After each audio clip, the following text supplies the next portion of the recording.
हिंदी पाएंगे बार बार। हम सब अपनी भाषा खो रहे हैं, लेकिन ये कक्षा के साथ मैं इस 60 करोड़ लोगों से बात कर सकती हूँ। मैं भारत की राजदूत हूँ। आहा, क्या बात भारत है। को छोड़ के आई हूँ और मेरी जिम्मेदारी है कि भारत की बातें, भारत की संस्कृति को यहाँ फैलाना। बिल्कुल ठीक। तो 3 भाषाएं, जो हमारी प्राचीन भाषा हो गई संस्कृत, जो मैं यहाँ सिखा रही हूँ, है ना, उसको आगे बढ़ा रही हूँ। और जो हमारी भारतीय भाषा है हिंदी, उसको, और जो आपकी मातृभाषा। ओके, हाँ, मैं खाता हूँ, ठीक है ना, अहम क्रीडामी, मैं खेलता हूँ। हाँ, ओके, है ना, अहम पिबामी। अपनी सबसे अच्छी जगह कौन सी लागत है ना कि हाँ बैठे जा रही हैं, एकदम चैन मिल जावे।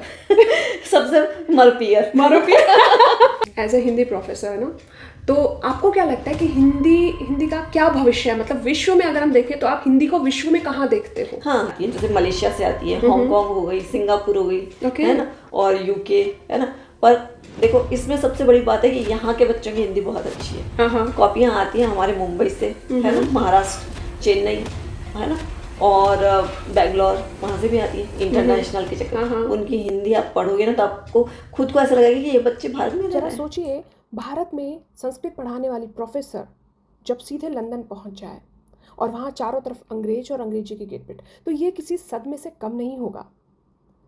लेकिन हमारे इंदुजी बारोट ने हार नहीं मानी। उन्होंने वहाँ पे अंग्रेजी सीखी और अंग्रेजी में पढ़ाना भी शुरू कर दिया। तो क्या इसका मतलब उन्होंने अपनी प्राचीन भाषा संस्कृत, राष्ट्रभाषा हिंदी और मातृभाषा राजस्थानी को अलविदा कह दिया? जी नहीं, ये तो एक छोटी सी शुरुआत थी। यहाँ से उनकी यात्रा शुरू होती है और आज वो कैम्ब्रिज यूनिवर्सिटी में एग्जामिनर एक्सपर्ट हैं, भारतीय विद्या भवन में हिंदी विभाग की हेड हैं और यूके में गुरुकुल यूके संस्था के नाम से एक संस्थान खोलकर वहाँ न केवल भारतीयों को बल्कि विदेशियों को भी भारतीय परंपराएं, रीति रिवाज और भारतीय संस्कृति एवं हिंदी व संस्कृत भाषा के प्रति जागरूक कर रही हैं। जीवन के रंग रश्मि के संग में आप सभी का बहुत बहुत स्वागत है। और आज मेरे साथ है इंदुजी बारोट, जो लंदन में गुरुकुल के माध्यम से यहाँ पे हिंदी और संस्कृत पढ़ाती हैं और साथ ही वो कैम्ब्रिज यूनिवर्सिटी की एग्जामिनर एक्सपर्ट हैं।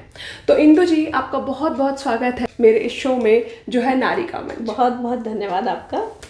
तो इंदु जी, सबसे पहले तो हम आपकी जीवन यात्रा के बारे में बात करते हैं। कौन से साल में आप आए थे लंदन? मैं 2008 में आ गई थी। ओके। हाँ, और 2006 में मेरी मैरिज हुई। तो 2006 टू 2008 में बहुत चेंज, मतलब बहुत सारी सिटी वगैरह ये देखना काफ़ी चुनौतीपूर्ण रहा मेरे लिए। और लंदन आने के बाद में तो और भी ज़्यादा चुनौतीपूर्ण रहा, क्योंकि यहाँ पे पूरा ऐसा कह सकते हैं, पूरा मतलब ब्रिटिशर्स हैं सारे, इंग्लिश है। अब हमारे क्या है, राजस्थान में इतना इंग्लिश का नहीं है, बिल्कुल या नहीं तो है। वहाँ पे हम शेखावटी बोलो या फिर हिंदी बोलो। तो यहाँ पे आके मतलब एक बहुत, जैसे कहते हैं, पुनर्जन्म, लेकिन पिछली यादें वो सारी वो कचोटती रहती हैं, है ना। बिल्कुल। तो यहाँ पे बहुत मुश्किल हुई, बहुत चैलेंजिंग था मेरे लिए कि बाहर भी जा रहे हैं तो एक टेंशन कि कहीं कोई कुछ पूछ नहीं ले या कुछ सही बात कर ले, है ना। और भाषा एक बहुत बड़ा विषय बन जाता है अपने लिए। बिल्कुल, कहीं ना कहीं हमारी ही कमी होती है जो हमें रोकने लग जाती है हर जगह पर। बिल्कुल सही कह रहे हैं, बिल्कुल सही कह रहे हो। तो फिर यहाँ पे वही, मुझे एक डर तो था ही ना, किसी से बात भी नहीं करती। और फिर जिसमें आप संस्कृत भाषी थे। बिल्कुल। तो उससे और ज्यादा बिल्कुल। फिर मुझे लगता था, यार क्या पता, इंग्लिश ऐसा इतना बड़ा हवा बना रखा है। हमारे घर के पास में एक रेड ब्रिज एडल्ट एजुकेशन का था, सेंटर था गवर्नमेंट का, रेड ब्रिज का। मैं वहाँ गई पता करने के लिए कि क्या कुछ है। वहाँ की प्रिंसिपल थी जॉनी, बहुत अच्छी लेडी है। तो उन्होंने कहा कि हाँ, आप इंग्लिश सीख सकते हो यहाँ पे। अच्छा, तो आपने मतलब यहाँ पे आके फिर इंग्लिश सीखी पूरी? क्योंकि है ना, तो मैंने इवनिंग क्लासेस ली, क्योंकि जब हस्बैंड घर आ जाएंगे बच्चों को देख लेंगे और मैं वहाँ से। तो ये था बड़ा चुनौतीपूर्ण रहा, क्योंकि आके वहाँ से आके फिर बच्चों को सुलाना करना बहुत मुश्किल हो जाता है। पर हाँ, मैंने वो लगन थी, तो लगन सब काम करवा देती है, मेन बात ये है। बिल्कुल बिल्कुल सही। और सबसे बड़ी बात कि मैंने वहाँ वॉलंटियर वर्क जो शुरू किया ना, वो इंग्लिश पढ़ाने का ही था। क्या बात है, मतलब संस्कृत, मतलब पहले हिंदी फिर संस्कृत और फिर मतलब सीधे इंग्लिश। ओके। और सबसे बड़ी बात ये कि जिस चीज से मैं डर रही थी वही मैं टीचिंग कर रही हूँ। मतलब ये बहुत बड़ी बात है कि आप अपने डर को कैसे फेस करते हो। और मुझे लगता है शायद जब एक बार डर से गुत्थम गुत्था हो जाते हो तो डर निकल जाता है। हाँ हाँ बिल्कुल। तो ये मतलब ये मेरे लिए ही अचीवमेंट था कि मैं इंग्लिश पढ़ा रही हूँ वहाँ पे। सही बात है, बिल्कुल सही बात हाँ। है। तो मतलब लंदन में गुरुकुल खोलने का कैसे सोचा आपने? गुरुकुल क्योंकि यहाँ पे मैंने हिंदी और संस्कृत स्टार्ट कर दिया था शुरू में। मतलब मैंने 2014-15 में घर में ही स्टार्ट कर दिया था, ओके। है ना। तो बच्चे आते थे घर पे आफ्टर स्कूल, है ना। तो फिर जब ये हो गया कि बच्चे आ रहे हैं तो हम बिल्कुल नीचे बिठा के इस तरीके से पढ़ाती थी मैं। तो वो फीलिंग ऐसा आने लगे ना कि भाई हाँ गुरु अब और शिष्य वाली फीलिंग आने लगी। हाँ। ओके। और यहाँ के जो बच्चे हैं वो वही सोचते हैं कि गुरु जी। अच्छा। वैसे टीचर वीचर नहीं बोलते, गुरु जी। तो उनका ऐसा रहता था, बुक लेके आते हैं, आके पैर छूते हैं सब, तो वो फीलिंग बिल्कुल वैसा आ जाता है ना। क्या बात है। तो मुझे ऐसा लगा कि इसका नाम मतलब अब कुछ ऑर्गेनाइजेशन खोलना चाहिए और उसका कुछ नाम देना चाहिए। तो मैंने देखा अब नाम क्या दें इस तरीके से, तो फीलिंग वही आ रहा है आपको, तो फिर मैंने इसका गुरुकुल, तो मैंने गुरुकुल यूके रखा कि यूके के अंदर गुरुकुल है इस तरीके सही, से। बिल्कुल सही बात है। तो गुरुकुल यूके हो गया। तो आप इस गुरुकुल में मतलब क्या क्या सिखाते हो बच्चों को? हम हिंदी, संस्कृत और भारतीय संस्कृति के बारे में और रिलीजियस स्टडीज कराते हैं। तो अपने जो हिंदू धर्म का है सारा वो सब कुछ उसमें सिखाते हैं। सिखाते हो, ओके।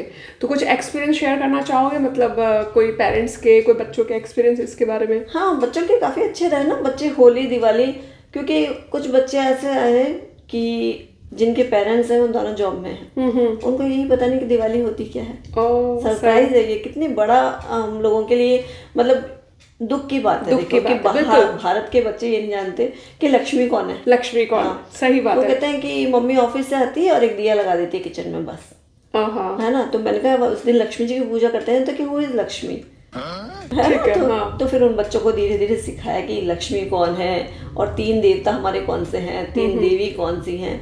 तो फिर उन बच्चों को इंटरेस्ट आता है, क्योंकि छोटे छोटे अपने स्टोरीज रहती है ना, तो बच्चे उनसे बहुत जल्दी सीखते हैं।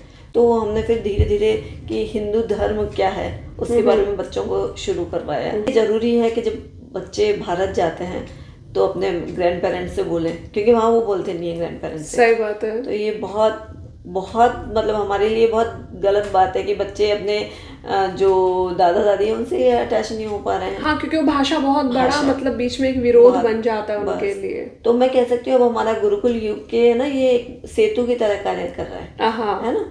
क्यों? क्योंकि बच्चे यहाँ से जाते हैं, आराम से बात करते हैं और नानी नाना भी खुश, दादी दादा भी खुश कि हाँ। और वहाँ से आने के बाद में फोन पे भी बात रहती है। तो वो बताते हैं आज हमारे दादा से ऐसे पूछा, और बच्चे दादा नाना इनसे क्या पूछते हैं, आपको जो हम पढ़ाते हैं वही, आपको कौन सा कलर पसंद है, आपको कौन सी सब्जी पसंद है, छोटे छोटे क्वेश्चन, आप क्या करते हो। पर ये एक मेरे लिए बहुत सम्मान की बात है कि उनके दादा दादी वहाँ से फोन करके मुझे कहते हैं कि भैया आप बहुत अच्छा काम कर रहे हो, कि आप हमारे जो पोते पोती बच्चों को हमसे जोड़ रहे हो। ये बहुत बड़ी बात है। हाँ, as a professor, as a Hindi professor है ना, तो आपको क्या लगता है कि हिंदी का क्या भविष्य है? मतलब विश्व में अगर हम देखें तो आप हिंदी को विश्व में कहाँ देखते हो? हाँ बिल्कुल, अभी कल मेरा एक प्रोग्राम था वही विदेशों में भाषा के ऊपर, तो वहाँ पे और भी मेरी काफ़ी टीचर्स से बात हुई। तो एक कनाडा की थी, वो कह रही थी कि कनाडा में इतना अच्छा हिंदी का चल रहा है ना कि इतने बच्चे हिंदी सीख रहे हैं बहुत, और फिर वो पता क्या वो वहाँ के वर्ड लाते हैं, इसको हिंदी में हम कैसे, इसको हिंदी में कैसे बताएं? अरे वाह। तो क्या कि इससे क्या होता है हम खुद भी सीख रहे हैं ना नई चीजें, है ना। ऐसे ही यूएस की थी एक, वो भी यही कह रही थी कि हमारे यहाँ अलग अलग ऑर्गेनाइजेशन है और इतने बच्चे आते हैं कि मतलब 100-150 बच्चे तक पहुंच जाते हैं। क्या बात है ना। तो अगर इसको देखते हुए, अलग अलग देशों को देखते हुए, तो फिर ये विश्व में पहला स्थान जल्दी आ जाएगा हिंदी का। मतलब क्योंकि आप कैम्ब्रिज में हो, आप विश्वविद्यालय में हो, तो वहां पे भी हिंदी के, क्योंकि आप एग्जामिनर हो, तो फिर कॉपीज आती होंगी। तो आपको क्या लगता है, मतलब ऑल ओवर वर्ल्ड में बाहर से भी आती है कॉपीज, बाहर से भी लोग सीखते हैं हिंदी? बिल्कुल, ऑल वर्ल्ड में आती है। जैसे मलेशिया से आती है, हांगकांग हो गई, सिंगापुर हो गई, है ना, और यूके, है ना। पर देखो इसमें सबसे बड़ी बात है कि यहाँ के बच्चों की हिंदी बहुत अच्छी है। कॉपियाँ आती हैं हमारे मुंबई से, है ना, महाराष्ट्र, चेन्नई, है ना, और बेंगलोर, वहाँ से भी आती है इंटरनेशनल के चक्कर। उनकी हिंदी आप पढ़ोगे ना तो आपको खुद को ऐसा लगेगा कि ये बच्चे भारत में रह रहे हैं। इतनी शर्म की बात है ये।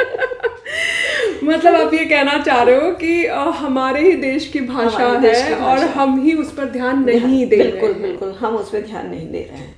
जबकि बाहर ये बहुत बड़ा मैसेज हाँ। है एक्चुअली, सही बात तो है। ये अभिभावकों से भी मेरी रिक्वेस्ट है कि घर पे थोड़ा ध्यान दो। आप अदर एक्टिविटीज करवा रहे हो, है ना, उसके लिए आप सीरियस हो, लेकिन हिंदी के लिए नहीं हो। हाँ, और सबसे बड़ी बात है, यहाँ के जो लोकल हैं वो बहुत इंटरेस्ट से हिंदी पढ़ते हैं। जो यहाँ के ब्रिटिशर्स वो पर्टिकुलर है, आपने उनको टाइम दिया 8 o'clock, तो 8 o'clock आपको चाहे कुछ भी हो जाओ। अच्छा, वो लोग हिंदी पढ़ते हैं और वो बिल्कुल नहीं छोड़ते क्लासेस। ओके। और बहुत अच्छे से, क्योंकि वो भारतीय संस्कृति को जानना चाहते हैं, है ना? हर चीज को, कहाँ क्या चीज है, मंदिरों के बारे में वो पता करते रहते हैं। तो बाकायदा, और जैसे मैंने उनको कह दिया कि एक आपको आर्टिकल लिख के लाना है कि राजस्थान में मंदिर कौन कौन से हैं, तो बिल्कुल वो अच्छे से, इतने अच्छे से मतलब फाइंड करके एक एक चीज क्लियर करके लेके आते हैं। क्या बात है ना? तो ऐसे लोगों को तो पढ़ाने में भी मजा आता है। देखो, बिल्कुल ठीक बात है। अब ये यहाँ बच्चे आ रहे हैं, मूड पे डिपेंड करता है, तो ये बच्चों की गलती नहीं है। हाँ, ये पेरेंट्स की गलती है। ये पेरेंट्स की बिल्कुल, ये वो इस चीज को सीरियसली नहीं ले रहे हैं, एक्चुअली बात ये होती बिल्कुल है। बिल्कुल। आप यूके में भारतीय विद्या भवन का हिंदी विभाग संभालती हैं जी। तो यूके में भारतीय विद्या भवन में क्या क्या गतिविधियां होती है, इसके बारे में क्या क्या मतलब एक्सप्लेन कीजिए, क्या होता है वहाँ पे?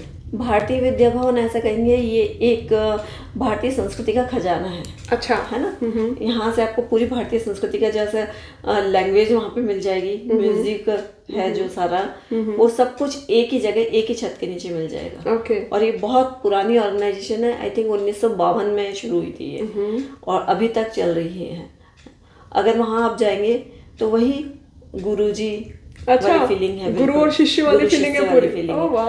और जब आप एंटर होते हैं तो कहीं सितार बज रहा रहेगा, कहीं तबला बजता रहता है। अच्छा। बिल्कुल। और छोटे छोटे बच्चे मान लो, या फिर लेडीज जो हैं, औरतें हैं, वो सब वो साड़ी पहने हुए कथक सीखती है ना, तो उस तरह की वो साड़ी, और नंगे पैर इधर उधर घूमना, इस क्लास में कभी उस क्लास में, तो बहुत अच्छी फीलिंग देता है ये। ऐसा लगता है जैसे हम भारत में आ गए हैं। और बच्चे आ जाते हैं सुबह वहाँ पे। तो एवरी वीक मतलब होता है? वीक होता है, Saturday Sunday full. Okay, Saturday Sunday full रहता है वहाँ पे। ओके। और वैसे इवनिंग क्लासेस चलती हैं, वीकडेज में वो अलग चलती है, संस्कृत की चलती है, या फिर कथक वगैरह, बहुत लिमिटेड क्लास होती है। लेकिन सैटरडे और संडे सुबह 9 बजे शुरू हो जाते हैं और शाम को 5 बजे तक चलते हैं। अच्छा, अरे वाह। तो जैसे हिंदी की क्लास चलती है, संस्कृत की क्लास चलती है, और बंगाली चलती है वहाँ पे लैंग्वेज में। बाकी सितार, तबला, बांसुरी, सारे वाद्य यंत्र। हाँ बिल्कुल, है ना? और सारे नृत्य जो पुराने हमारे, वो सब वहाँ पे हैं। और मतलब बच्चे सीखते हैं, यहाँ के बच्चे भी सीखते हैं, लोकल ब्रिटिशर्स वगैरह भी? बिल्कुल बिल्कुल लोकल। अच्छा। और वहाँ पे अभी कथक की जो न्यू टीचर अपॉइंट हुई है, वो पहले वहीं कथक सीखती थी। और वो ब्रिटिश है। वो ब्रिटिश है? ब्रिटिश है, बिल्कुल। ये तो कमाल ही हो गया मतलब। और वो वहाँ पे अभी अपॉइंट हुई है टीचर। अच्छा, ओके। तो अभी क्योंकि अभी हमारा ओपन डे था सैटरडे को, तो वो सैटरडे को आई हुई थी, बैठी थी। योगा टीचर वो भी यहीं की है, लोकल। वाह, क्या बात है। मतलब यहाँ के लोग सीख के और वही टीचर भी बन रहे हैं। बिल्कुल। तो वहाँ पे बहुत अच्छा माहौल है, और मैं कहती हूँ हर बच्चे को लेके जाना चाहिए जो अपनी। तो इसका कोई प्रोसेस होता है, मतलब अगर किसी को नहीं भी पता हो तो यहाँ यूके में अगर कोई प्रोसेस होता है इसमें, कहाँ कैसे जाया जाए, क्या किया बस जाए? भारतीय विद्या भवन है यहाँ पे, आप कांटेक्ट करें उनसे, रजिस्ट्रेशन वगैरह सारा, रिसेप्शन पे पूरी इंक्वायरी रहती है। ओके। है ना? तो आप देखें, रजिस्टर कर लो बच्चे को, तो सारी लैंग्वेज सीख सकते हैं बच्चे। और उसके साथ में लैंग्वेज के साथ साथ में वाद्य यंत्र, नृत्य, इसका भी है, वो भी सीख सकते हैं। तो कम से कम भारतीय संस्कृति से तो जुड़े ना बच्चे। इंडियन डायस्पोरा तो जरूरी है, बहुत जरूरी क्योंकि अगर यही नहीं है तो फिर भाषा या भारतीय संस्कृति तो लुप्त हो जाएगी। तो ये क्या है, हम बच्चों को देंगे तो बच्चे आगे देंगे। बिल्कुल ठीक बात है। ये तो एक परंपरा है जो उसी तरीके से ही चलेगी, तभी आगे काम करेगी। बस बिल्कुल बिल्कुल सही कह रहे हैं। कहीं ना कहीं हमारे बुजुर्गों ने हमारे पे बहुत काम किया, तो आज हम यहाँ पे पहुंचे हैं। बिल्कुल। सीधी सी बात है। और फिर क्या है, वहाँ पे चलो भारत में है, मैंने बताया ना, भारत में भारत के ही लोग हिंदी पे ध्यान नहीं देते, क्योंकि जानते हैं हमारी है और यहीं रहना है। अब यहाँ पे आ गए ना, तो हमें ऐसा लगता है कि अगर हम नहीं ध्यान देंगे बच्चों पे तो ये यहाँ के हो जाएंगे। बिल्कुल। तो क्या है, हम हमारी जो संस्कृति उसको मुट्ठी में पकड़ के रखते हैं। हाँ। और बहुत ज्यादा उसको ध्यान देते हैं। ये बात सही है। वो मतलब कोई चीज, मेरे को लगता है जब कोई चीज खो जाती है ना, आपसे दूर होती है ना, तो उसकी वैल्यू पता चलती है। बिल्कुल बिल्कुल। कि तो ठीक है, हमने अभी हिंदी में तो बात की, अब क्योंकि आप संस्कृत में बात करते हो, अपन डेली यूज में ऐसे कोई 5 सेंटेंस जो आप संस्कृत में बोलना, और मैं ट्राई करूंगी उनकी हिंदी जानने की। बिल्कुल बिल्कुल। ठीक है। मैं जब क्लास लेती हूँ संस्कृत की, तो बच्चों को भी यही कहती हूँ कि जब वो क्लास में आते हैं कि आप क्या क्या करते हो, है ना, जैसे आपको एवरीडे का यही है Right. कि आपको 10 सेंटेंस बनाने हैं कि आप क्या अच्छा। क्या करते हो, अच्छा। चाहे वो हिंदी में हो चाहे संस्कृत में हो। ठीक तो है। वो शुरू हो जाते हैं कि जैसे हम कहेंगे कि I am eating, I am going, तो अहम खादामी, हाँ, अच्छा, अहम खादामी, ओके, हाँ, मैं खाता हूँ, ठीक है है ना, अहम क्रीडामी, मैं खेलता हूँ, हाँ, ओके, है ना, अहम पिबामी, मैं पानी पीता हूँ, अहम हसामी, हाँ, मैं हंसता हूँ, ओके, है ना, अहम शयनम करोमी, अच्छा, मैं सो रहा हूँ, हाँ, अहम उत्तिष्ठामि, मैं उठ रहा हूँ, हाँ, ठीक तो ये है, बहुत इजी है। हाँ, ये हाँ। बच्चों के, और बच्चों के लिए क्या होता है, ये एक मतलब खेल हो जाता है। खेल हो जाता है। तो ये बहुत, और क्या फिर खेल खेल में संस्कृत सीख जाते इसमें हैं। कोई वो नहीं है।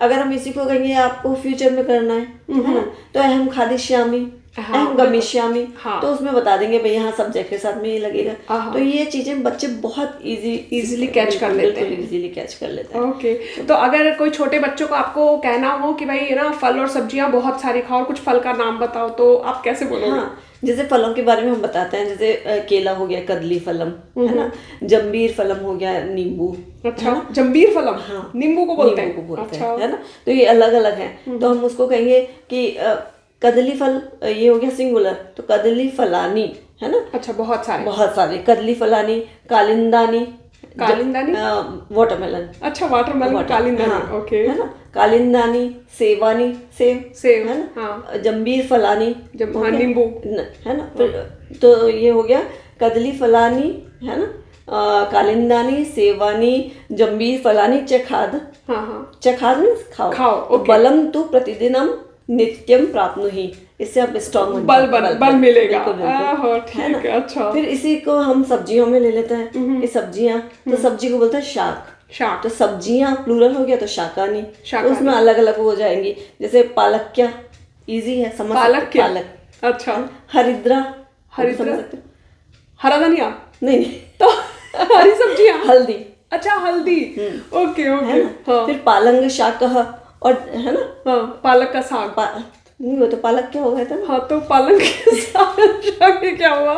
इंटरेस्टिंग है, मुझे भी मजा आ हाँ, रहा है। बिल्कुल बिल्कुल, ये शकरकंद, शकरकंद, हाँ, क्या बोलते हैं उसको? है? या तो उसको बोलेंगे शकरकंद, ये पालंग शाक, पालंग के शाक, ओके, है ना। ठीक तो है, ये सब चीजें हैं, तो ये सब आप खाओगे जैसे फलम और ये जो ना, तो स्वस्थ जीवनम ददाती, हाँ, स्वस्थ जीवन, ठीक है, बिल्कुल, फलानी और शाकानी स्वस्थ जीवन ददाती, बिल्कुल ठीक बात तो है, ये बहुत ही, ये ददाती मतलब देता है ना।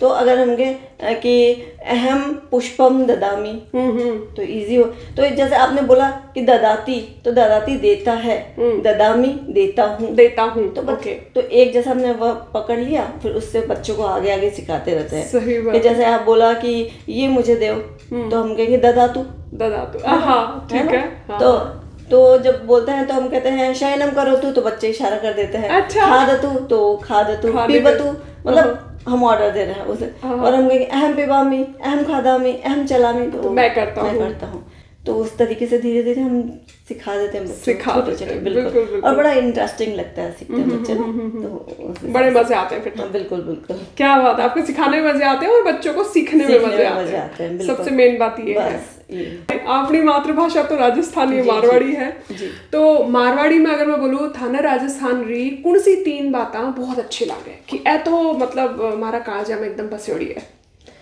3 बातें तो कहीं बस ये है, राजस्थान हमारे कालजम बस अच्छा, तो राजस्थान रो कोई मतलब कोई पकवान राजस्थान रो? हाँ, सबसे फेमस है दाल बाटी चूरमा, दाल बाटी चूरमा, बिल्कुल ठीक बात है। अच्छा, राजस्थान रो कौन सो त्योहार?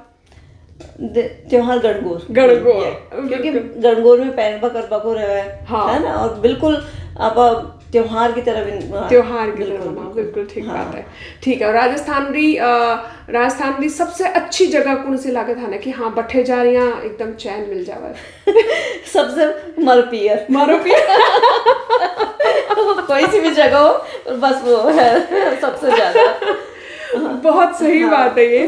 मतलब चाहे कितनी भी लंबी यात्रा हो जाए एक स्त्री की, बिल्कुल। लेकिन उसके मन में हमेशा जहन में बसा रह जाता है वो बाबुल का अंगना, मैया का कंगना, शरारती सहेली और झूले पर अटकेली। ये मेरी कविता है, तो उसकी वो पंक्तियां मुझे याद आ गई। बहुत बढ़िया, बहुत अच्छी पंक्ति है। और वास्तव में जब हम यहाँ से जाते हैं, क्योंकि यहाँ पे इतना बिजी शेड्यूल रहता है बहुत ज्यादा, तो जब वहाँ जाते हैं तो ऐसा लगता है हम बूस्ट होके वापस आए हैं। बिल्कुल ठीक बात है, एनर्जी लेके आते हैं, एनर्जी लेके आए हैं, बिल्कुल। ऐसा है हम उन यादों के सहारे जी लेते हैं, बिल्कुल ठीक। और फिर जाएंगे ऐसा लगता है कि हाँ भाई अब वापस जाके और नई यादें लेके आएंगे। तो कैसा फीलिंग आता है यहाँ पे, क्योंकि आप एक भारतीय होने के नाते और भारतीयता को ही आगे बढ़ा रहे हो, वहाँ की संस्कृति, वहाँ की भाषा, सबको आप आगे लेके जा रहे हो, तो कैसी फीलिंग आती है, कैसा अपने अंदर कैसा संतोष होता है? नहीं, मुझे ऐसा लगता है मैं भारत की राजदूत हूँ। हाँ, क्या बात है, वाह, बहुत बड़ी बात है। ये सबसे बड़ी बात है एक्चुअली। हर कोई अगर आपकी तरह से समझने लग जाए ना, हाँ। और वही चीज करने लगे, तो मतलब बहुत जल्दी हम विश्व गुरु बनेंगे। बिल्कुल, क्योंकि मैं भारत को छोड़ के आई हूँ और मेरी जिम्मेदारी है कि भारत की बातें, भारत की संस्कृति को यहाँ फैलाना। बिल्कुल ठीक बात है। तो ये मुझे ऐसा लगता है कि हर भारतीय को 3 भाषाएं आनी चाहिए, है ना, वो बहुत जरूरी है, ठीक है ना। और अपना जो राष्ट्रीय प्रेम है उसको सब जगह फैलाना चाहिए। बिल्कुल ठीक बात है। तो 3 भाषाएं, जो हमारी प्राचीन भाषा हो गई संस्कृत, जो मैं यहाँ सिखा रही हूँ, है ना, उसको आगे बढ़ा रही हूँ, और जो हमारी भारतीय भाषा है हिंदी, उसको, और जो आपकी मातृभाषा, बिल्कुल ठीक बात है, ये तो आनी ही चाहिए ये। और ऐसा नहीं है कि भाई मेरी मातृभाषा राजस्थानी है, मैं राजस्थानी में, बाकी साउथ इंडियन है, नॉर्थ इंडियन है, पंजाबी है, जिसकी जो मातृभाषा है वो इम्पोर्टेंट है। बिल्कुल, और अपने बच्चों को जरूर सिखानी चाहिए। बिल्कुल ठीक बात है ना।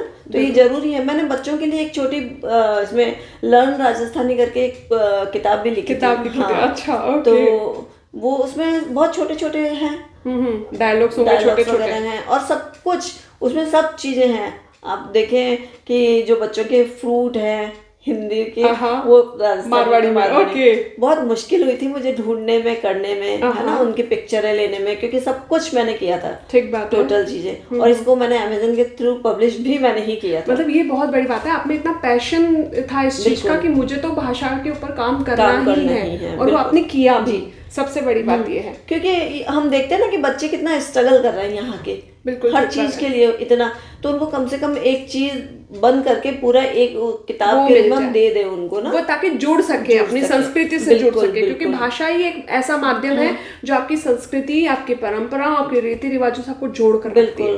तो अब आप हमें एक राजस्थानी गीत सुनाइए राजस्थानी भाषा में। तो राजस्थानी भाषा में एक सुनाऊंगी, वो थोड़ा सा हम कह सकते हैं इमोशनल सॉन्ग है। किस विषय पर है वो आपने लिखा है? बिल्कुल, वो मेरा लिखा हुआ है। और कि जब वहां से छोड़ के, राजस्थान छोड़ के आते हैं, तो वहां के लोग क्या कहते हैं, है ना, वहां के दोस्त क्या कहते हैं, वहां के परिवार वाले क्या कहते हैं, कि किस तरह से रोकने के लिए उसको कह रहे हैं। लेकिन यहाँ वही वाली बात है, जन्मभूमि अलग, कर्मभूमि अलग। बिल्कुल ठीक बात, बिल्कुल। लेकिन कर्मभूमि पे आके अब जन्मभूमि को कभी नहीं भूलो, वो बहुत बड़ी बात है। तो ये हमारे लिए, मतलब ये आपके चैनल के माध्यम से भी मैं कहना चाहूंगी सबको कि अगर आप लंदन में आ गए हैं तो आप राजस्थान को कभी नहीं छोड़ो, क्योंकि मन में आप राजस्थान रखो हमेशा, बिल्कुल, क्योंकि आप हो राजस्थानी। तो चलिए, मैं एक छोटी सी मैंने लिखी थी, मैंने अभी थोड़े दिन हुए हैं ना, मुझे अच्छे से याद नहीं है, इसलिए मुझे देख के बोलना पड़ेगा। कोई बात नहीं, आप आराम से बोलिए। बिल्कुल। और ये वही है कि जब कोई लड़का या कोई लड़की राजस्थान छोड़ के परदेश आता है, ना, तो अपनी मरुधर की माटी को छोड़ के आ रहा है, तो उस हिसाब से है। ठीक बात। तो मैं शुरू करती हूँ, होपफुली आपको समझ में आ जाएगी। मेरे को बिल्कुल आ जाएगी। मरुधर छोड़कर मत जा रे कान्हा, मरुधर छोड़कर मत जा, मन न तोड़कर मत जा रे बाई, मन न तोड़कर मत जा। क्या बात है। संगी साथी छोड़ जारिया, कुणसू मनसू बतलासी, माँ बापा की याद बायला, सांझ पड़या तनक तड़पासी। कौन चाहिए मन सोना चांदी, कोनी चाहिए मन सोना चांदी, पीतल सू भी सरजासी, मनड़ तोड़कर मत जा रे बाई, मरुधर छोड़कर मत जा रे कान्हा। वही हाल रहता है ना सबके। सही। कैर सांगरी मोठ बाजरी बठे कठ्यासु तू खासी। कैर सांगरी मोठ बाजरी बठे कठ्यासु तू खासी। दही बिलोवण और राबड़ी सुबह सुबह तन कुण ल्यासी। क्या बात है। घर का सूखा टुकड़ा चोखा, घर का सूखा टुकड़ा चोखा बठे पासता तू खासी। मरुधर छोड़कर मत जा रे कान्हा, मन न तोड़कर मत जा।